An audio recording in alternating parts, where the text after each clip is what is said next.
आमिर साहब, ये तो मैंने कह दिया है कि सुप्रीम कोर्ट के ऊपर भी बात होगी, पॉलिटिकल भी बात होगी, मगर ये दोनों चीजें एक दूसरे से इस वक्त लिंक्ड है। तो मुझे वो मुहावरा याद आ रहा है, सर मुंडाते ही औले पड़ना। तो वो उधर से परवाज है, उड़ान भरी है, क्योंकि इधर से ये मुकदमात का क्योंकि डायरेक्टली ताल्लुक है सियासी मामलात से, बिल्कुल बिल्कुल, तो इसीलिए। मगर मैं ज़रूर कहूँगा कि ये जो केस टीवी पे दिखाया गया है, फुल कोर्ट का बेंच जो है, और ये नशरियात जो बराह रास्त दिखाई गई हैं,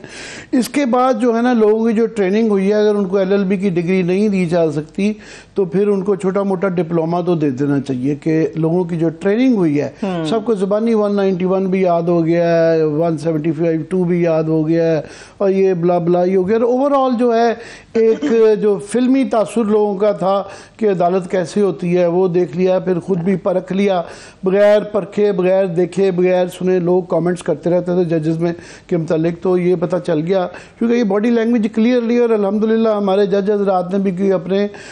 जिसकी जो पोजीशन है छुपाने की कोशिश नहीं की। कुछ हद तक तो बिल्कुल आपकी जो एक कानूनी पोजीशन होती है उसको आप डिफेंड भी करते हैं, मगर कई दफ़ा उसके अंदर एक गिल्ट भी होता है कि कई दफ़ा कुछ फैसले ऐसे आगे होते हैं जो गलत होते हैं, मगर आप उसको फिर डिफेंड करते हैं, और कई दफ़ा आप फंस जाते हैं। कई दफ़ा आपको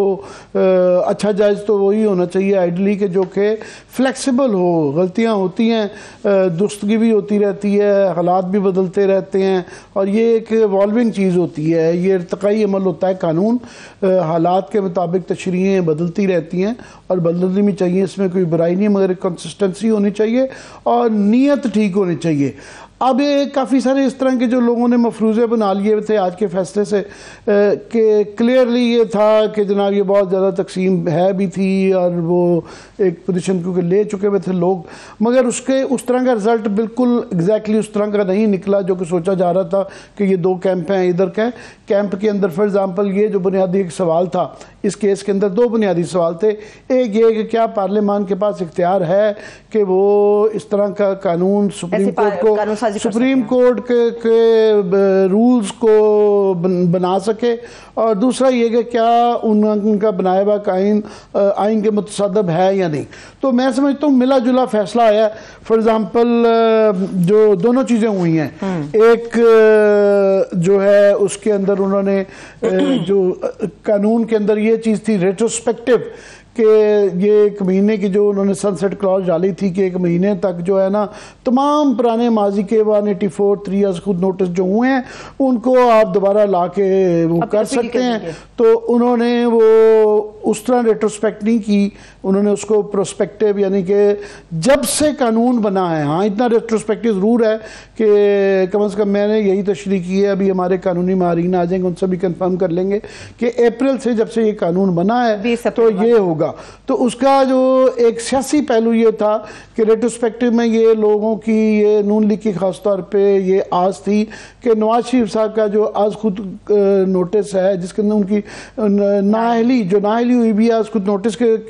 सिलसिले में, क्योंकि पैनामा का केस खुला था, तो वो एक किया जा रहा था कि शायद उनको अपील का एक हक उसके अंदर मिल जाए। रिव्यू उनका वैसे पहले ही ख़त्म हो चुका हुआ है, तो ये अपील का हक मिले तो वो रेट्रोस्पेक्टिव एक तो वो नहीं रहा, वैसे भी रिव्यू उनका पहले ही ज़ाया हो चुका हुआ है। मगर ये है कि अभी एक और जो हाल ही में फ़ैसला आया है आइनी जो नैब की तरामीम के मतलब जो जाते हुए चीफ जस्टिस अता बंदयाल साहब एक फैसला करके गए हुए हैं, तो वो क्योंकि इस कानून के आने के बाद हुआ है और वो 184(3) के तहत हुआ है, तो उसके अंदर अब ये अपील आ गई है कि उसको अपील की जा सकती है। मगर ये क्योंकि डायरेक्टली लिंक जो सियासी इसके कानूनी पहलुओं पे भी आते हैं, मगर सियासत भी कर लेंगे कि साथ में,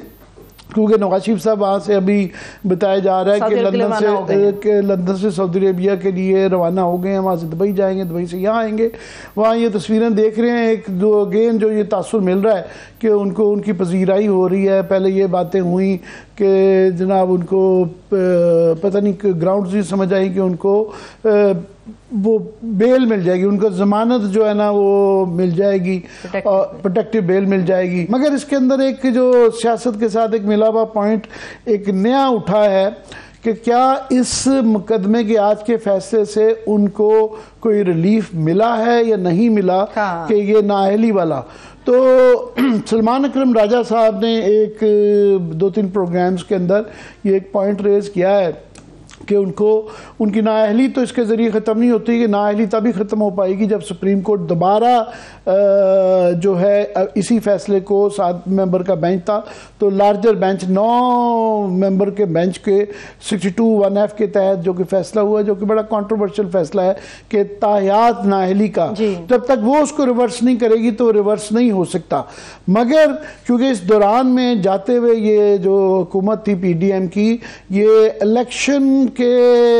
एक्ट के अंदर तरमीम कर गए हुए हैं जिसके अंदर ये ताहयात नाअहली को वो ख़त्म कर दिया हुआ है। 5 साल पे जी, उसके अंदर ये बहस थी कि आया ये आइन की एक तरमीम को क्या ये कानून कर सकता है। तो सलमान अकबर राजा साहब ने एक आज उन्होंने एक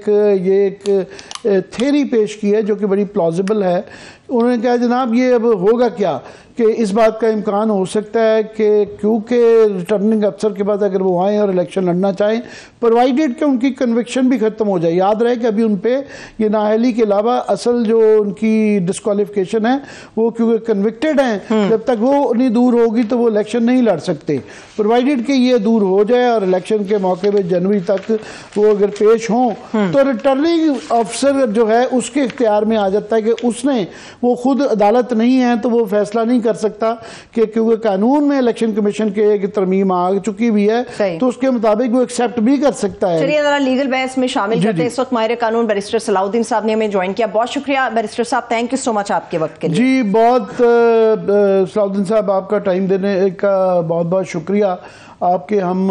बहुत ही अच्छे किस्म के आर्गूमेंट्स देते रहे तो इसीलिए ख़ास तौर पे आपसे चाह रहे हैं क्योंकि आप डायरेक्टली इसके अंदर इन्वॉल्व थे। जब मुकदमा चल रहा था तो उस वक्त शायद आपको तकलीफ़ नहीं दी कि आपके लिए गैर मौजू होता, मगर अब क्योंकि फ़ैसला आ चुका है, ओवरऑल क्या आपके ओवरराइडिंग इम्प्रेशंस क्या हैं, क्या कहेंगे इस फैसले के मतलब? थैंक यू आमिर साहब। ओवरऑल तो मैं समझता हूँ फैसला बहुत ही अच्छा आया और उसकी अशद ज़रूरत थी क्योंकि इतनी शिकायत थी सुप्रीम कोर्ट की इंटरनल वर्किंग के हवाले से, ना सिर्फ पब्लिक की और वकला जो तंजीमें थी बल्कि जजेस की अपनी इतनी शिकायत थी। एक तो चीफ जस्टिस के रोल के हवाले से कि उनकी फॉर्मेशन ऑफ बेंचेस और फिक्सेशन ऑफ केसेस के हवाले से, दूसरा कि कुछ मुकदमात लगते ही नहीं थे, कुछ मुकदमात ओवरनाइट लग जाते थे। तो ये सारी चीजें पार्लियामेंट ने इस पे कानून साजी की और आज इस फैसले में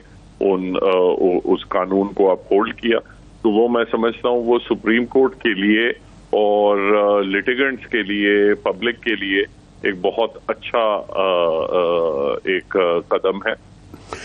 जहाँ तक दूसरा एक एस्पेक्ट है जो ये रेट्रोस्पेक्टिविटी का, यानी कानून कब से नाफिज होगा, तो उसके हवाले से सुप्रीम कोर्ट ने कहा है कि ये अब आइंदा से यानी 20 अप्रैल को ये कानून आया था